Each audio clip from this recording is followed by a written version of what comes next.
everyone, welcome back to my booktube channel, Lisa in Bookland.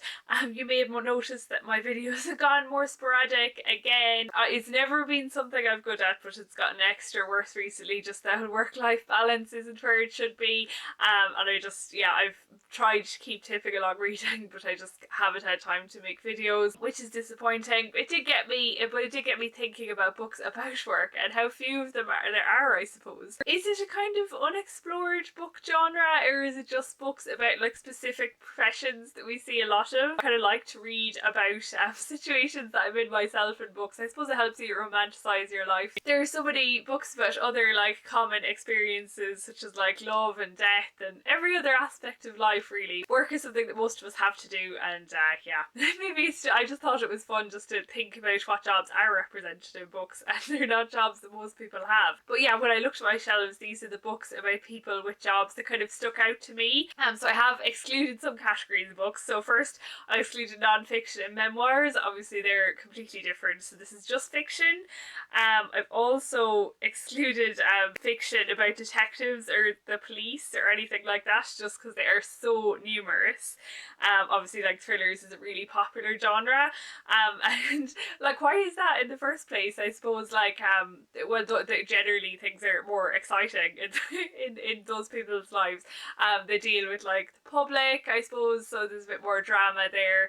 And I was listening to something once about why true crime was so popular, and apparently like subconsciously we want to know how to avoid the situations, or like how to learn how to do better than the victims of those. So maybe there's something in that as well. I don't know. It's quite strange to think about. And also I'm excluding books about, I suppose, jobs that don't really exist anymore. Like the first I thought it was probably like governesses.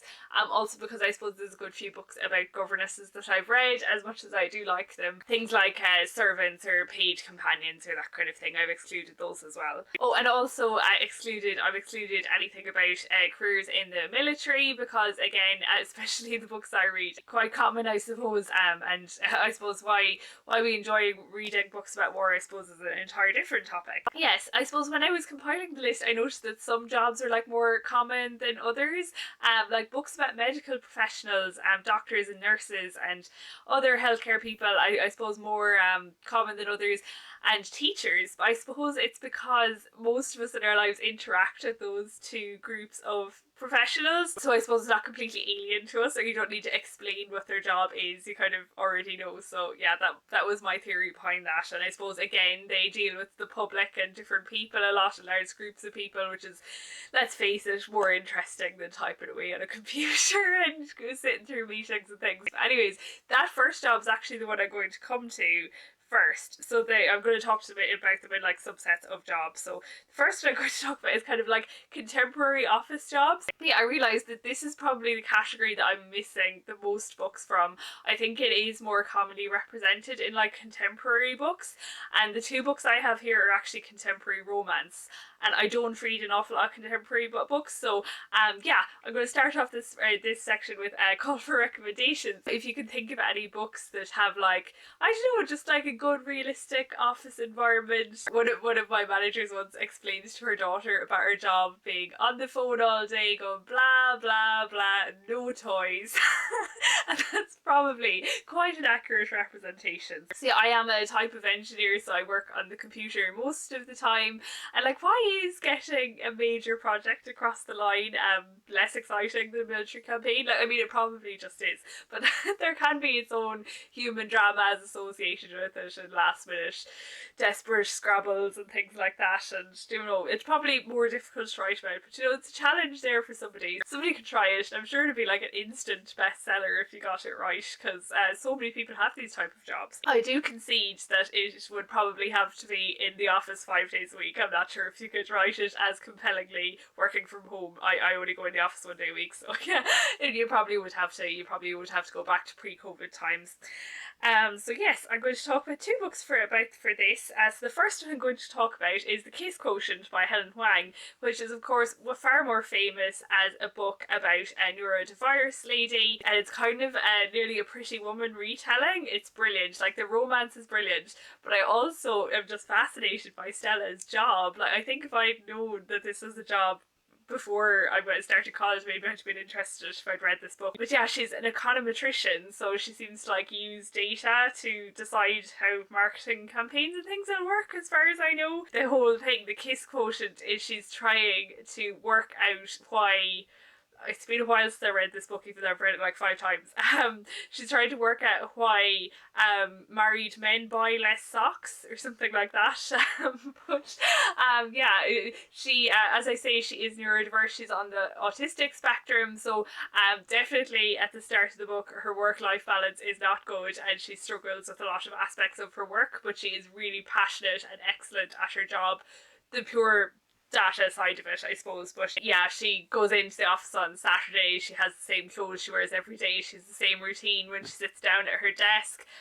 So yeah, she obviously has a lot to learn, but what I love about the book is she does manage to grow as a person. She manages to like better cope with her differences, she gets over some workplace harassment. What I really like is she grows in her career, so she actually ends up with some people reporting to her, which she could never have thought possible at the start of the book. And she like helps this younger girl who's just like starting off in her career. She helps her out, and like in a really realistic way. So I don't know, I just really liked that aspect of the book, and I haven't read the rest of that series yet, so I'd be interested to know if the rest of the series is the same. But yeah, I just thought it was really nice, and I mean, it's a great romance as well, so it's a win-win for that book. It's one of the books I probably most reread. Yeah, as I say, I've read it about 5 times. Like, I just get a lot out of it every time. And the second book then is probably a bit of a surprise, but I think I mentioned it in my initial review of this. It's Spanish Love Deception by Elena Armas. So yes, this is another romance. It's obviously a really well-known TikTok romance, and I thought that a lot of the book was ridiculous, but I actually really liked the start. And it's probably because the 2 main characters work for an engineering consulting company in New York, and they're making like presentations, and they're like I said, just like scrambling to meet deadlines, and they're in team meetings with some difficult personalities. And yeah, I don't know, I just I just thought it was so realistic and fun portrayal of an office. But I would advise that you just stop reading after they go to Spain, because I didn't like the rest of the book. Or I don't know, it was entertaining. As I say, it was just a bit ridiculous. But maybe if you like romance. But yeah, I just, more of the office stuff, please. I thought it was a really good portrayal. I don't think that's what you're supposed to get out of that book, but that's what I took out of that book, so what can you do? So the next profession I'm going to talk about is medical professionals. Like I said, this is quite commonly written about, or maybe it's not, and I just gravitate towards them, because actually this is going to be like, this is half of Lisa's career journey, but I'm really nosy about other people's jobs, so you're getting it anyways. I once upon a time I actually wanted to be a doctor, and I missed, I just about missed out. It's mad to think the alternative life I could have had during COVID, but so I probably do gravitate towards them still in bookshops. The 2 I'm going to talk about are definitely like extremes of representation. So the first book I'm going to talk about is The Pull of the Stars by Emma Donoghue. This is, of course, it got around in booktube a lot, and it's such an excellent book. I can't recommend it enough. It's set in Dublin in 1918, so it's in the midst of the flu pandemic and also the start of the Irish War of Independence. So just really interesting times in Dublin, really tense times. But this book is more or less completely set inside the walls of this maternity hospital, the Rotunda, specifically within this one ward where patients that are infected with the flu are quarantined. And there's just this one nurse, Julia, and somebody else, another girl who's helping her out, that's looking after all these women.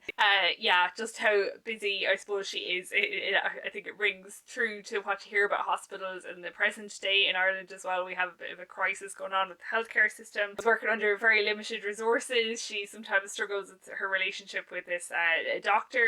Catherine Lynn, who's a real figure. Yeah, just really realistic.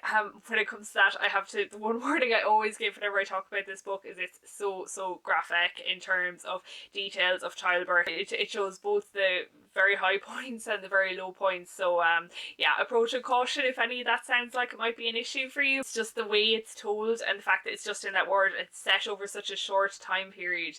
You feel so invested with all the characters, and you really feel like you are alongside Julia trying to save these women. Yeah, a really intense read, but a really great one. So a more upbeat, mostly portrayal of the medical profession is this these books series, An Irish Country Doctor Doctor series. This I just picked a random one off my shelf. The first one is called An Irish Country Doctor, and yeah, there's loads of them. The mood of these is very, very, I've never read the books, but I've seen the series. The mood of these is very, very similar to me to All Creatures Great and Small, as in it follows like a rural GP called Dr. Fingal Flaherty O'Reilly, and his kind of, I don't know, a young doctor who's just starting off that he takes under his wing, Dr. Brian Laverty, and yeah, they're, as I say, they're a rural GP in a village called Ballybuckaloo in County Antrim. It's set in 1960s Ireland, but it's very kind of idealised, as in the tensions that really were there in 1960s Ireland are toned down completely. Like, there's no violence or anything in Ballybuckaloo. But yeah, maybe not quite a portrayal of how GPs are nowadays, but probably back then. But there probably is still some degree of the same bit, albeit they probably do less home visits nowadays. But just I suppose how the GP would be like one of the principal figures in the community, I suppose. The different types of patients they have to encounter, the personalities that have to be managed.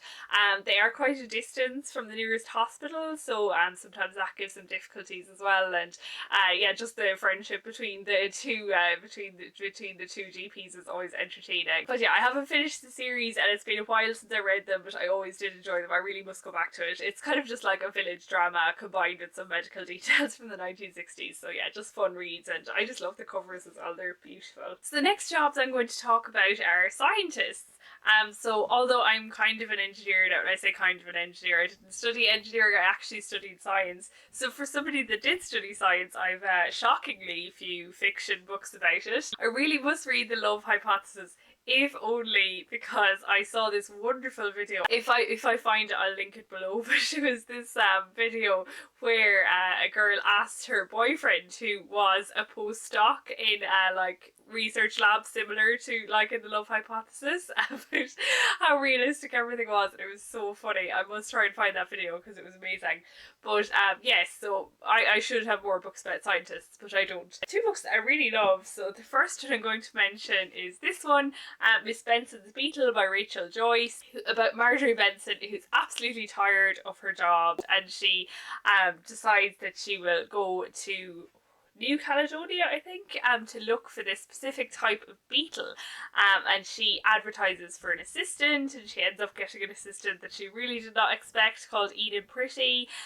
So yeah, it just like, it really goes into the like nitty gritty details of preparing for the expedition, all of the difficulties they face in New Caledonia, and it's like quite a harsh climate up in the mountain, and how hard it was, and how hard they had to work to make this discovery. So yeah, it was a nice portrayal of, I suppose, exploration and things. So yeah, and then the second one was one of my favourite books of last year, and that's Remarkable Creatures by Tracy Chevalier. This is, I suppose, a little bit different, as in obviously it's historical fiction. It's set in like, I think the 1820s or something, and it follows two female scientists, or they weren't called scientists back in the day, but they were looking for fossils.